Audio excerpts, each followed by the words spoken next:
Olá, meus amores, vamos dar início a mais uma aula de matemática. Peguem o livro de vocês, abram na página 146 e vamos estudar hoje medidas de comprimento convencionais e não convencionais.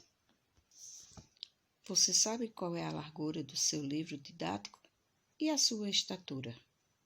Hoje em dia, podemos responder a essas perguntas graças a instrumentos desenvolvidos pelo ser humano ao longo do tempo para padronizar as medidas.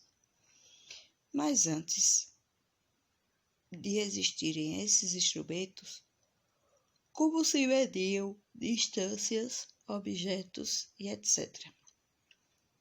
Há muito tempo, as primeiras formas de medição utilizavam partes do corpo como principal instrumento. Veja como era feito. Para começar, junte-se com alguém da sua família. Aqui no nosso livro está pedindo para que você se junte com um colega. Como não podemos fazer isso, você irá medir utilizando aí uma pessoa que está com você. Então, primeira coisa que você deve fazer, estique uma das mãos posicionando a ponta do dedo polegar direito no início da outra mão da pessoa reta. Então, você vai esticar a sua mão e com a outra pessoa você também irá esticar colocando o polegar junto do outro. Observem a medida da sua mão e da outra pessoa. Vai ser diferente, vai ser menor, concorda? Ou maior, depende da pessoa que você estiver fazendo isso. O tamanho do palmo de vocês foi igual ou diferente? A medida damos os nomes de palmo. Vamos conhecer outras medidas. Além do palmo, outras partes do corpo também é utilizada para medir comprimentos. Então, a braça é da ponta do dedo médio à outra ponta do dedo médio. Então, aqui eu tenho uma braça. Uma jarda era da ponta do dedo médio ao final do braço. Pé, o tamanho do seu pé. Um passo. Cada passo que você dá era utilizado para medir antigamente. Cada pessoa pode apresentar um tamanho diferente de palmo, passo, pé, jarda. Isso gerava uma confusão nas sociedades antigas. Imagine, por exemplo, um comerciante a vender um pedaço de corda. Afirma-se está vendendo 7 jardas dessa corda. Mas na medição do mesmo pedaço de corda por outra pessoa, um braço poderia ser maior ou menor. Poderia resultar apenas em 6 jardas. Já pensou nisso? Então, cada vez mais foi se percebendo a necessidade de padronizar essas medidas. Então, cada pessoa teria um tamanho diferente. O tamanho do pé, uma jarda, um passo, foi padronizado, tomando como referência as medidas dessas partes do corpo de reis, faraós e imperadores das sociedades antigas. Com isso, as medidas não convencionais passaram a ser padronizadas em toda sociedade. Ou seja, um padrão convencional começava a ser estabelecido.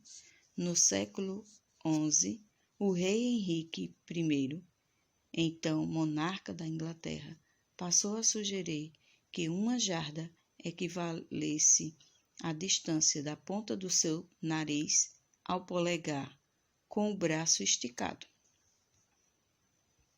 Hoje em dia, nenhuma dessas unidades de medida não convencionais já possui um padrão pré-estabelecido no mundo inteiro, que pode ser compreendido em comparação à unidade de medida de comprimento convencional, o metro, que estudaremos no próximo capítulo.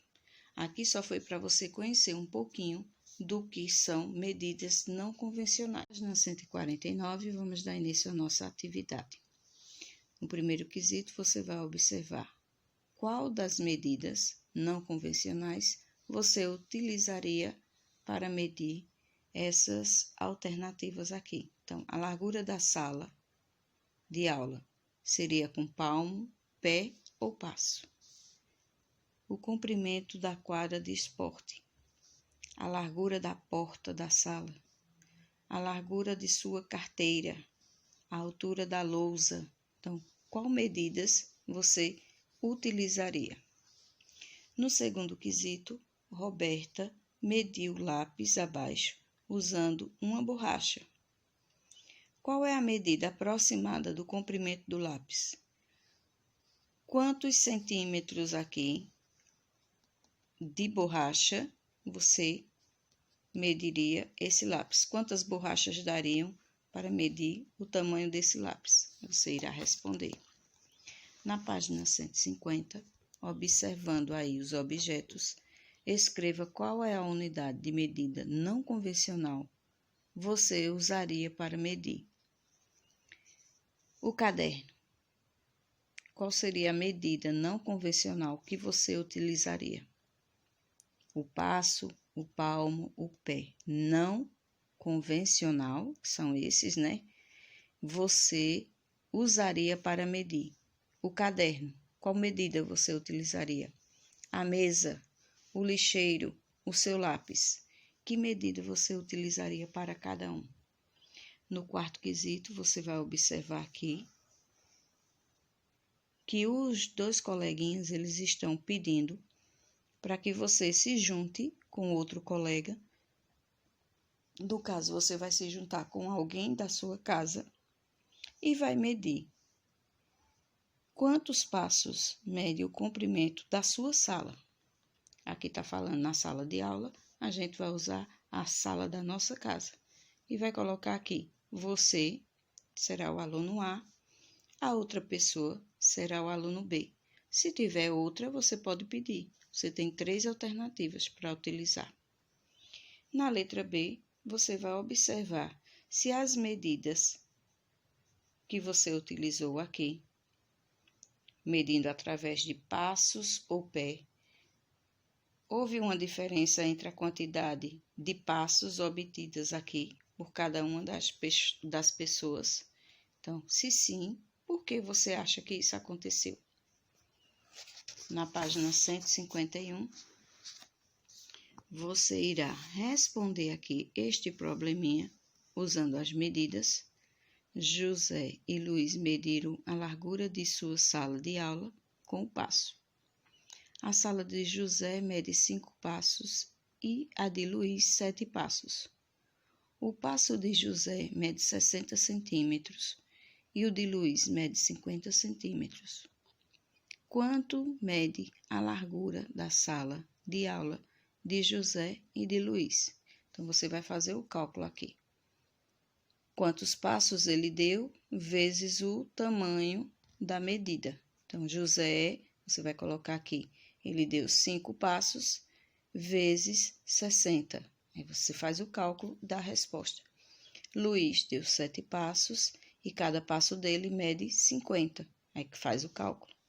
Observe a imagem aqui. Os 3 percursos que Alice costuma realizar e responda as questões a seguir. Observando os percursos, qual deles é o mais longo? Então, você vai observar o percurso feito por Alice e vai responder qual é o mais longo, qual é o mais curto, e na letra B, encontre outro caminho da casa de Alice até o shopping. Então, a casa de Alice está aqui. Que outro caminho você faria para chegar ao shopping? E na letra C, o caminho que você encontrou é mais longo ou é mais curto? Então, aqui a resposta que você vai dar vai depender do caminho que você marcou aqui, ok? E assim concluímos a nossa atividade de hoje. Fiquem com Deus e até a próxima aula.